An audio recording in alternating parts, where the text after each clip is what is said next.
बहुत सारी चीज़ें हैं साइबर क्राइम में अभी चल रही हैं। उसके अलावा अभी नई चीज़ जो सुनने में आई है वो पिग बूचरिंग या स्लॉटरिंग। तो ये एग्जैक्टली है क्या?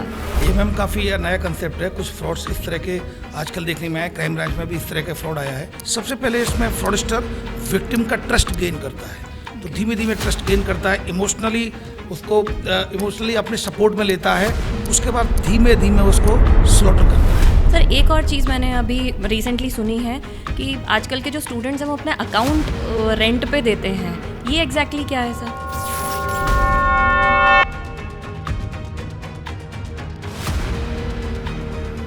नमस्कार, मेरा नाम पुलकित शर्मा है। आज हमारे बीच additional DCP crime branch Rajesh Dhandotiya ji हैं। आज हम उनसे कुछ सवाल करेंगे हमारे इस पॉडकास्ट में। नमस्कार सर। नमस्कार मैम। सर, जैसे बहुत सारी चीज़ें हैं साइबर क्राइम में अभी चल रही हैं। उसके अलावा अभी नई चीज़ जो सुनने में आई है वो पिग बूचरिंग या स्लॉटरिंग। तो ये एग्जैक्टली है क्या? ये मैम काफ़ी नया कंसेप्ट है। कुछ फ्रॉड्स इस तरह के आजकल देखने में आए, क्राइम ब्रांच में भी इस तरह का फ्रॉड आया है। ये ma'am it is a mix blend of romantic scam, romance scam, investment scam, crypto currency scam. इसमें क्या होता है मैम कि सबसे पहले लोगों से बात की जाती है, विक्टिम से, फिर विक्टिम से ये लॉन्ग टर्म चलने वाला स्कैम है। ये लगातार थोड़ा सा टाइम लेता है। सबसे पहले इसमें फ्रॉडस्टर विक्टिम का ट्रस्ट गेन करता है, तो धीमे धीमे ट्रस्ट गेन करता है, इमोशनली अपने सपोर्ट में लेता है, उसके बाद धीमे धीमे उसको स्लॉटर करता है, उसको स्लॉट करता है, धीमे धीमे काटता है, फिर उसको धीमे धीमे इन्वेस्टमेंट में ले जाएगा, क्रिप्टो करेंसी में ले जाएगा, उसको इन्वेस्ट कराने के लिए, शेयर मार्केट में इन्वेस्ट कराने के लिए, स्टॉक मार्केट में इन्वेस्ट कराने के लिए ले जाएगा, और फिर धीमे धीमे उसके साथ फ्रॉड करता है। Once you get the trust of the victim, फिर आपके लिए वो काफ़ी ईजी होता है। तो इसलिए पिग स्लॉटरिंग, पिग ब्यूचरिंग इसलिए बोला जाता है कि उसका बहुत अच्छे से काटा जाता है बेसिकली। तो ये काफ़ी आजकल काफ़ी कॉमन है, और इंदौर क्राइम ब्रांच में भी इस तरह के 2-3 इंसिडेंट्स हो चुके हैं जिसमें बड़ा पैसा गया है। इसमें सामान्यतः बहुत बड़ा लार्ज अमाउंट ऑफ मनी जाता है, क्योंकि आपने एक बार किसी का विश्वास जीत लिया। अगर आपने मेरा विश्वास जीत लिया और मैं कैपेबल व्यक्ति हूँ तो मैं फिर इन्वेस्ट करता चला जाऊँगा, और बाद में जब मैं विड्रॉ करूंगा तो विड्रॉ नहीं होगा, फिर तब मुझे रियलाइज होता है कि मेरे साथ स्कैम हो गया है। तो ये टाइम टेकिंग ये इस तरह का ये स्कैम है। तो ये mix blend of romance scam, investment and crypto currency fraud. Okay sir, क्या इसमें फोटो मॉर्फिंग और वीडियो मॉर्फिंग भी इंक्लूड हो जाता है? मतलब अगर हम बात करें इस चीज़ के बारे में। बिल्कुल कर सकते हैं मैम, क्योंकि इसमें क्या होगा, जैसे कि मैंने बताया, ये टाइम टेकिंग एक्टिविटीज़ है, मतलब थोड़ा सा इसमें लंबा समय लेता है। अगर फोटो मॉर्फ भी करेंगे, वीडियो भी करेंगे, तो फिर ब्लैकमेलिंग इसमें शुरू हो जाएगी। तो वो एक सेक्सटॉर्शन एक ऐसा फ्रॉड है जिसमें क्या करते हैं कि ये लोग पहले फ्रेंडशिप बनाते हैं, फ्रेंडशिप बनाने के बाद, फ्रेंडशिप गेन करने के बाद, कॉन्फिडेंस गेन करने के बाद फिर वीडियो कॉल पर आते हैं। वीडियो कॉल पर आने के बाद फिर आपका स्क्रीनशॉट या वीडियो बना लेते हैं, फिर उसके आधार पर आपको ब्लैकमेल करते हैं और पैसा लेते हैं। तो इस तरह का फ्रॉड सेक्सटॉर्शन होता है मैम। ओके तो सर, जैसे आप बता रहे हैं कि वीडियो मॉर्फिंग और ये सब हो सकता है इसमें, तो क्या उसके ज़रिए डिजिटल अरेस्ट के लिए भी आपको बाध्य किया जाता है इन चीज़ों में? देखिए मैम, वैसे कोई फिक्स पैटर्न तो नहीं होता सामान्यतः, क्योंकि अपन डिसाइड कर लेते हैं कि अगर कहीं ना कहीं अगर उसका वीडियो बना लिया है इंटीमेट, उसका कहीं उसने न्यूड वीडियो बना लिया है तो उसको सेक्सटॉर्शन बोलेंगे।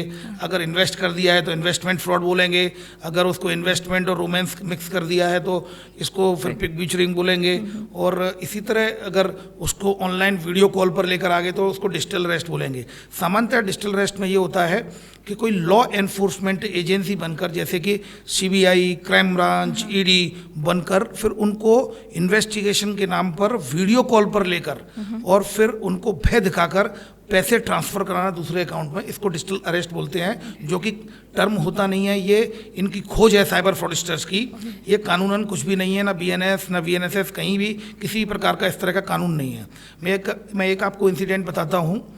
एक महिला के साथ ही हुआ था, और उनके साथ इस तरह का फ्रॉड हुआ कि उनके पास कॉल आया कि आपके जो पार्सल था, वो पार्सल जो कि मुंबई से वियतनाम जाने वाला था, उसको मुंबई एयरपोर्ट पर रोक लिया गया है, उसमें आपके तो उसने महिला ने बताया कि मैंने तो कोई पार्सल नहीं भेजा। नहीं, आपके उसमें डॉक्यूमेंट्स लगे हुए हैं, आपकी सिम का इस्तेमाल हुआ है उसमें, और इलीगल एक्टिविटी जो है उससे, और आपका आधार कार्ड है इसमें, आपका पैन कार्ड है, और इस तरह उसको फिर महिला को धीमे धीमे ट्रैप किया गया। ये इंदौर की इंसिडेंट है। फिर धीमे धीमे ट्रैप किया गया, फिर उनको मोबाइल पर वीडियो कॉल पे लिया गया, और स्काइप वीडियो कॉल पे लिया गया। स्काइप आईडी थी और स्काइप वीडियो कॉल पे लिया गया, और महिला स्मार्ट थी, ऑलरेडी वो प्रोफेशन में थी, और उसको ऑलरेडी इस तरह के जो इन्वेस्टमेंट और ये सब स्टॉक मार्केट इस सब में उनका काफ़ी अच्छा होल्ड था, तो वेल एजुकेटेड थी। तो फिर उनको लिया और उनको लगभग 5 से 6 दिन तक उनको वीडियो कॉल पे लिया। उन्होंने बताया किसी से शेयर नहीं करना है, हम इन्वेस्टिगेशन में आप अगर मदद करेंगी हमारे तो हम आपकी पूरी मदद करेंगे और आपको क्लीन चिट मिल जाएगी। आरबीआई की एक गाइडलाइन है कि आपके अकाउंट में चूंकि मनी लॉन्ड्रिंग का पैसा आया है तो आपको आरबीआई के अकाउंट में उसको ट्रांसफ़र करना पड़ेगा। एक बार हम चेक कर लेंगे तो उसके बाद फिर आपको वो पैसा मिल जाएगा 2 घंटे के अंदर। उसके बाद वो महिला ने पैसे डाल दिए।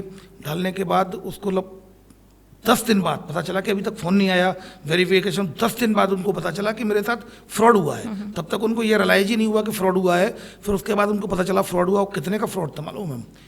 1 करोड़ 80 लाख का फ्रॉड था। तो कहीं ना कहीं ये और फिर जब मैंने उनसे पूछा कि क्या आप पेपर पढ़ते हैं, तो सर्टेनली वो पेपर नहीं पढ़ते हैं। तो मेरा ये कहना है कि आजकल हम जिस डिजिटल वर्ल्ड में हैं, नो डाउट, लेकिन कहीं ना कहीं as a vigilant member of the society we must aware कि हमारी आसपास सोसाइटी में as a vigilant member of the society के आसपास हमारे क्या हो रहा है। Fortunately electronic media, print media cyber fraud को अवेयरनेस की दृष्टि से काफ़ी ज़्यादा एक्सपोज कर रहा है। तो कहीं ना कहीं अगर हम जागरूक रहेंगे तो जागरूक रहने के लिए ज़रूरी है किस तरह के इंसिडेंट्स हो रहे हैं। अगर हम न्यूज़पेपर से पढ़ते हैं या फिर इलेक्ट्रॉनिक मीडिया के माध्यम से या फिर जो एडवाइजरी लॉ एनफोर्समेंट एजेंसी के माध्यम से जारी होती हैं, तो अगर हम उनको करेंगे तो निश्चित रूप से कहीं ना कहीं हम अपना बचाव कर पाएंगे। Correct. Thank you so much sir. Sir मैं एक इंसिडेंट शेयर करूंगी। जैसे मैं मेरा जो बिज़नेस प्रोफाइल है उसके हिसाब से मैं वर्कशॉप्स भी लेती हूँ कुछ फीमेल्स की जो अंडर प्रिविलेज फीमेल्स हैं, आंगनवाड़ीज़ में जाके। तो वहाँ पे मैंने एक्सपीरियंस किया कि एक महिला को कॉन्टिन्यूस कॉल आ रहे थे। मैं वर्कशॉप कंडक्ट कर रही थी तो मेरा ध्यान बार बार उस पर जा रहा था कि वो कट कर रही है वो कॉल, और मैंने पूछा अभी तो उसने मुझे कुछ नहीं बताया उस वक्त। और थोड़ी देर बाद जब वर्कशॉप ख़त्म हुई, क्योंकि उसका इंटरेस्ट भी नहीं था और कुछ नहीं था, तो उसके बाद फिर फाइनली मैंने उसको बैठा के पूछा कि क्या बात है, क्यों इतना मतलब ध्यान नहीं है चीज़ में, तुम सीख सकती थी एंड ऑल। सरप्राइजिंगली उसने बोला कि दीदी मुझे ये ना 3-4 दिन से इंसान परेशान कर रहा है, और कुछ उसने मेरे फ़ोटोज़ और वीडियोज़ का कुछ किया है, और मुझे कॉल कर रहा है, मैं फ़ोन नहीं उठा रही हूँ। उसको यही नहीं समझ में आ रहा था कि वो अब इसके बाद नेक्स्ट स्टेप क्या करे। मतलब मैंने उसको बोला अपने घर पे बता, अपने हस्बैंड को बता, मगर उसको ये था कि ट्रस्ट नहीं होगा, क्योंकि एक अंडर प्रिविलेज उसमें आते हैं ये लोग, तो इनको इतना समझ में नहीं होता कि कैसे किया जाए।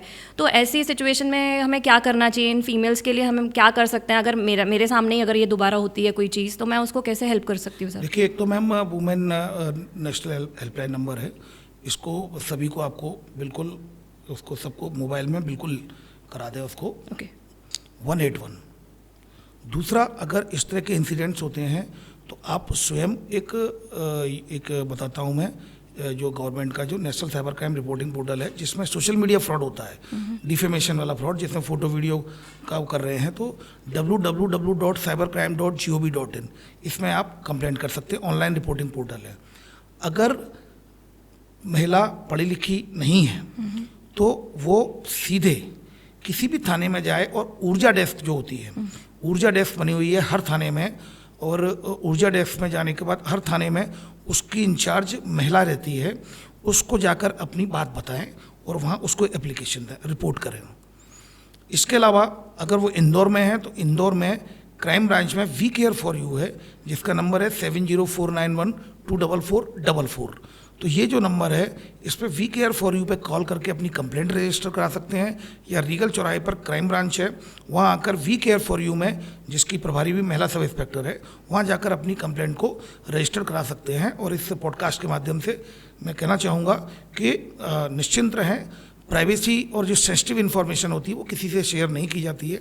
आपको लगता है फैमिली से शेयर ना हो, नहीं की जाएगी। आपकी प्रॉब्लम है, आप उसको शॉर्ट आउट किया जाएगा, उसको रिपोर्ट लिखी जाएगी। आपको लगता है FIR ना कराई जाए तो उसको FIR ना करते हुए कंप्लेंट में ही आपको लगता है केवल मेरे वीडियो फोटो डिलीट करा दिया जाए, तो उसके लिए भी हम लोग प्रयासरत रहते हैं। लॉ एनफोर्समेंट एजेंसी ये सोचती है कि विक्टिम को किसी भी तरह न्याय मिले, वो जिस फॉर्म में कोशिश करते हैं लीगल फ्रेमवर्क में जितना हम कर पाएँ उनकी मदद वो हम पूरी करते हैं, और वो कहीं भी इधर उधर कहीं भी लीक भी नहीं होगी, क्योंकि इस तरह की इन्फॉर्मेशन होती है ऑलरेडी, इस तरह की गाइडलाइंस रहती है कि हमें शेयर नहीं करनी है। तो मैं इस पॉडकास्ट के माध्यम से इंश्योर करना चाहूँगा, रिपोर्ट करें, परेशान ना हो। बाकी मैं इस इंसिडेंट में ये जानना चाहूँगा मैम, क्या वो उस व्यक्ति को जानती थी? वो तो ये बोली सर कि वो नहीं जानती है। तो फिर उसने एक काम किया होगा, उसने एक गलती की होगी। उसने इंस्टेंट लोन ऐप कोई 2000 या 5000 का इंस्टेंट लोन लिया होगा और वो ऐप डाउनलोड किया होगा। करेक्ट। उस ऐप को डाउनलोड करने से आप पूछना उससे, उसने कोई 2000 या 5000 का ऐप लिया होगा, ऐप डाउनलोड किया होगा, और जैसे ही डाउनलोड किया होगा आप देखते हैं कि जैसे ही अपन ऐप डाउनलोड करते हैं okay I agree I accept continue, terms and condition पढ़ते नहीं है, तो उसमें मीडिया गैलरी का वो एक्सेस मिल जाता है और कॉन्टैक्ट लिस्ट का एक्सेस मिल जाता है। तो मीडिया गैलरी से इनके फोटो निकाल के और उनको मॉर्फ करते हुए उनको अश्लील बना के कॉन्टैक्ट में भेजना चालू करते हैं, नहीं तो ब्लैकमेल करते हैं। तो ऐसे भी है। तो मैं ये भी कहना चाहूँगा, किसी भी अनआइडेंटिफाइड अननोन सोर्स से हमें किसी भी ऐप को डाउनलोड नहीं करना है, और जब भी किसी ऐप को डाउनलोड करें उसकी टर्म्स एंड कंडीशंस को बहुत अच्छे से पढ़ लें, उसके बाद ही डाउनलोड करें। ठीक है सर, मैं ये ज़रूर उससे बात करूँगी इसके बारे में।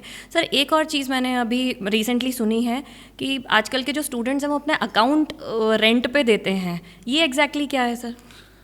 इनको म्यूल अकाउंट्स बोलते हैं, और साइबर फ्रॉड में बेसिकली जो स्मार्ट जो ऑपरेटर्स हैं, साइबर फ्रॉडस्टर्स, वो लोग क्या करते हैं, वो अपना कोई अकाउंट उनका नहीं होता है, क्योंकि अकाउंट से उनकी आइडेंटिफिकेशन होगी।